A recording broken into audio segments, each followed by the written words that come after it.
E eu estou estarrecida, aliás, eu estou estarrecida com tudo que o Tagliaferro tem falado, porque eu tenho um amigo nesse tal grupo de empresários, né? Um amigo do nosso setor, um amigo antigo e tal, um empresário muito importante aí do nosso segmento, que estava dentro daquela lista e recebeu, sim, a Polícia Federal na casa dele. Né? Você imagina uma pessoa às 6 horas da manhã, ele relatou isso, de repente o segurança liga, eu estou com a Polícia Federal na sua porta, mandato, e a pessoa não está nem sabendo do que é.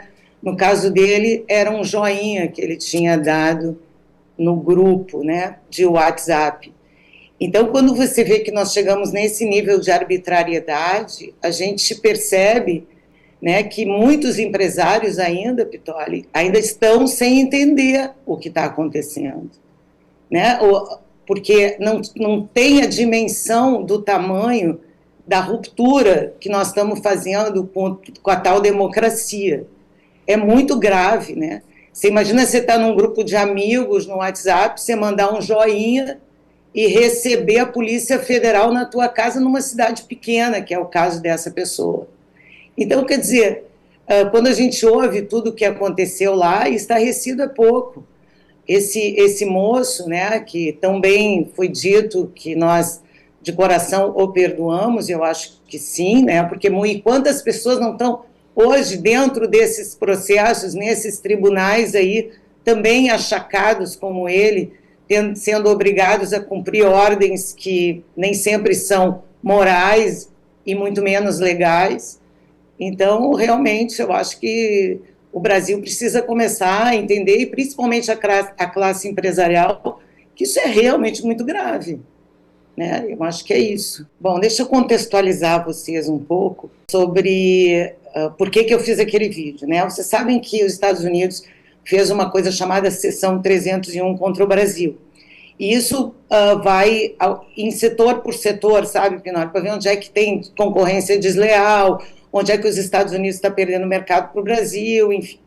Essa seção 301, e o Trump chegou a falar isso umas 2 semanas atrás, foi direto em cima da indústria de móveis, porque os Estados Unidos, quando eu comecei na década de 90, tinha lá em High Point, e na Carolina do Norte, e na Carolina do Sul, uma indústria de móveis muito forte, que foi sendo substituída pela China, então, e pelo Brasil. Então, é evidente que quando ele falou na indústria de móveis, assim, acendeu no nosso setor, né, eu digo no nosso setor, quando eu falo na Associação Brasileira da Indústria de Móveis, que chamava Imóvel, um alerta. Então, vamos contratar um advogado. Aí o advogado mandou uma conta assim imensa para ir defender o nosso interesse lá.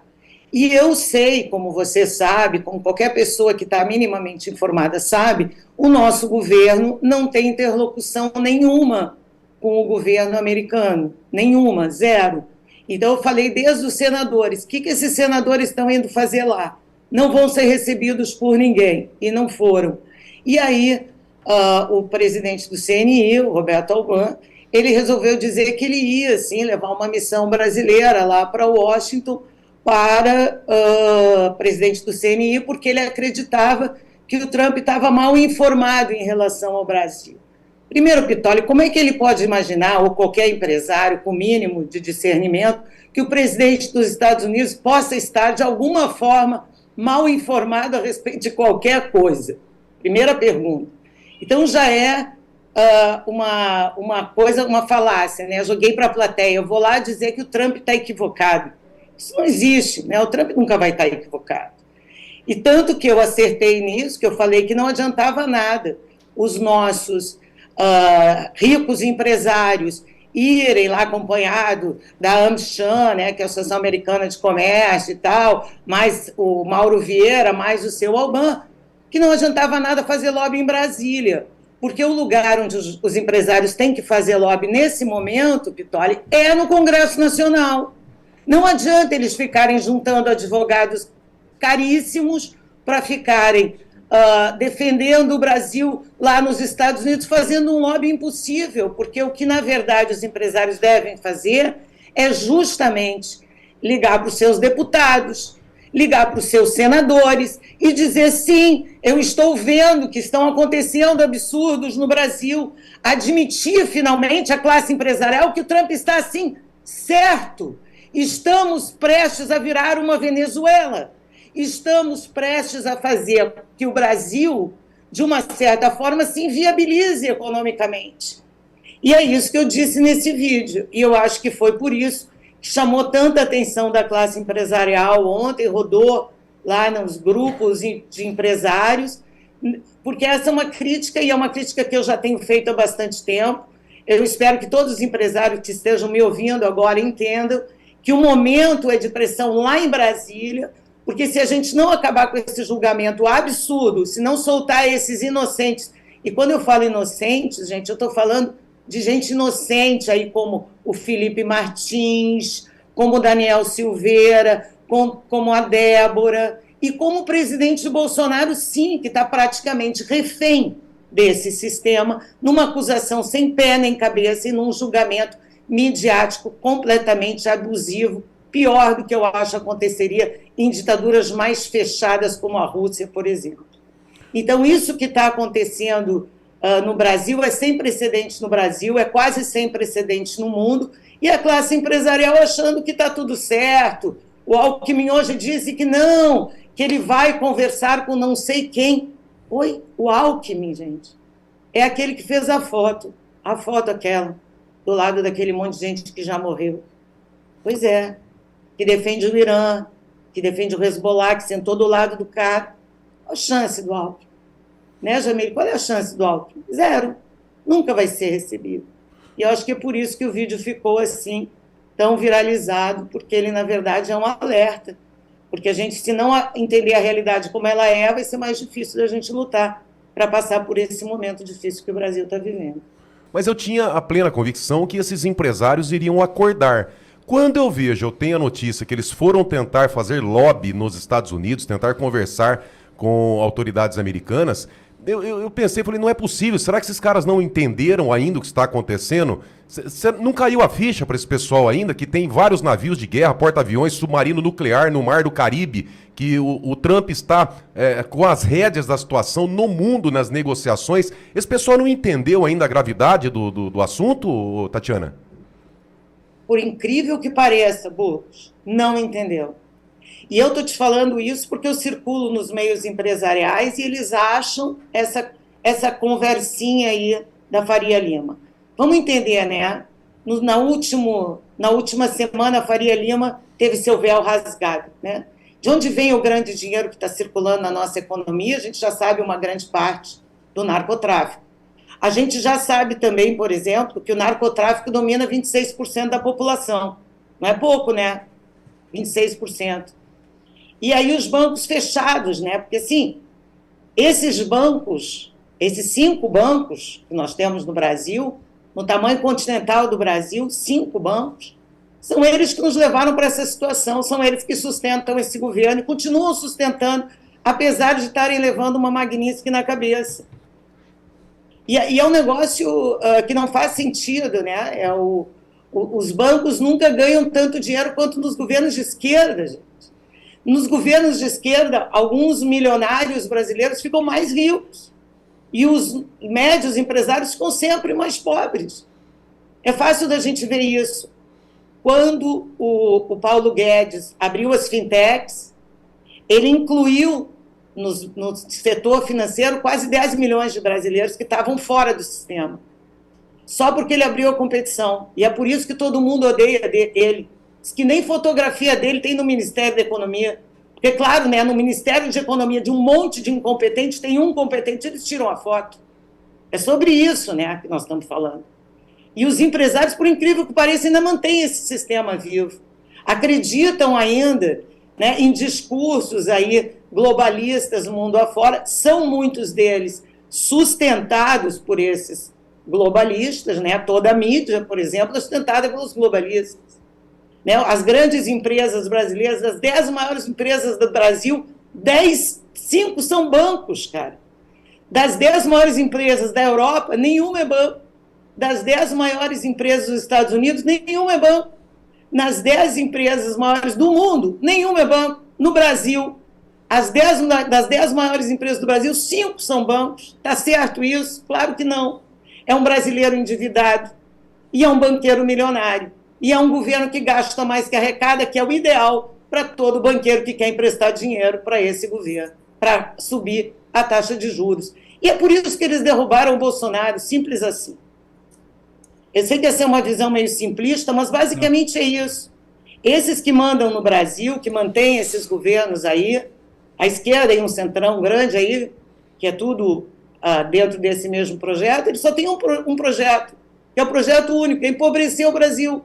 Cada vez que o Brasil for tomar consciência do seu tamanho, do seu gigantismo, da sua capacidade de passar por dificuldade, o governo do governo Bolsonaro mostrou isso na pandemia, né? Quem não cresceu na pandemia? Todos nós crescemos na pandemia. Todos nós tivemos uma economia boa, todas as pessoas viveram bem, e hoje está todo mundo miserável, vivendo aí de Bolsa Família, Vale Gás, Vale Conta de Eletricidade. Que é isso, gente? Isso é Venezuela, pelo amor de Deus. Nivelamos o Brasil por baixo. E a elite acha bonito, né? Claro que acha bonito. Quanto mais concentração, melhor. Primeiro, essas sanções não são só contra o Brasil. O Trump está tentando inverter a antiga, a programada Agenda 2030 da nova ordem mundial. Na verdade, é isso que ele está tentando fazer. Ele está tentando inverter o acordo que já tinha sido feito lá atrás. Tentando, né, acabar com esses órgãos, com a ONU, com o FED, com tudo isso que mantém aí o que a gente chama de, sei lá, DG. Mas, de qualquer maneira, o Brasil não tem como se substituir. Nós vamos vender para a China commodity, nós vamos ficar cada vez mais escravos. Pitole, aqui na minha esquina, quando eu digo na minha esquina, eu estou falando no meu caminho para a minha fábrica todo dia. Tem o que eles chamam de fábrica da BYD, não tem ninguém trabalhando lá. E quando fizeram uma batida, acharam não sei quantos em regime análogo à escravidão. Todos chineses, bicho. Chineses. Nós podemos ver uma invasão de chineses aqui. Já estamos vendo, diz que lá, aí no interior de São Paulo, aquelas queimadas de cana-de-açúcar, tudo para os chineses depois comprar o canavial, né? Ou o PCC, hoje a gente sabe, para fazer álcool e botar no sistema de combustíveis. Quer dizer, vivemos hoje num Brasil que não tem mais regra, não tem mais lei, não tem mais ética, o que é mais grave. E quanto à conveniência, Tati, e quanto à conveniência tiver à frente da decência, como você disse, os empresários que acreditam no que está aí. Acreditam não, é conveniência, né, Tati? Eu acho que o empresário, talvez eu vá um pouco mais profundo nisso, por sabe? Os empresários, de uma certa maneira, foram acostumados a fazer aqueles negócios setoriais com o governo, tá? De todas as formas, né? Então tem grupo empresarial e empreendedor no Congresso, eles sempre acharam que não se meter em política era mais inteligente para os negócios do que se envolver em política. Então o que eu mais ouço quando eu chamo as pessoas assim a essa posição é: Tatiana, eu não quero me posicionar porque eu faço negócio com um, faço negócio com outro. Uma grande parte do centrão política tem esse mesmo discurso, né? Eu negocio com o Lula como negociaria com o Bolsonaro. O que as pessoas não entenderam é que estão negociando projetos de Brasil completamente diferentes. E eu acho que é isso que eles não entenderam ainda.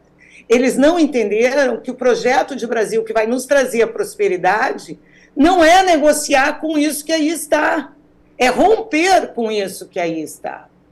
Então, enquanto os empresários não acordarem para isso, não acharem que eles têm que sim se posicionar, sim cobrar seus deputados, sim cobrar um projeto de país, nós não vamos sair para lugar nenhum, porque os políticos, por outra volta, para se manterem no poder, são viciados em emendas.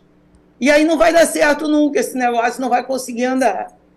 Eu acho que é isso, não acordaram ainda para o que tem que ser, e eu falo isso de background grande, porque meu avô foi presidente da Federação das Indústrias do Rio Grande do Sul.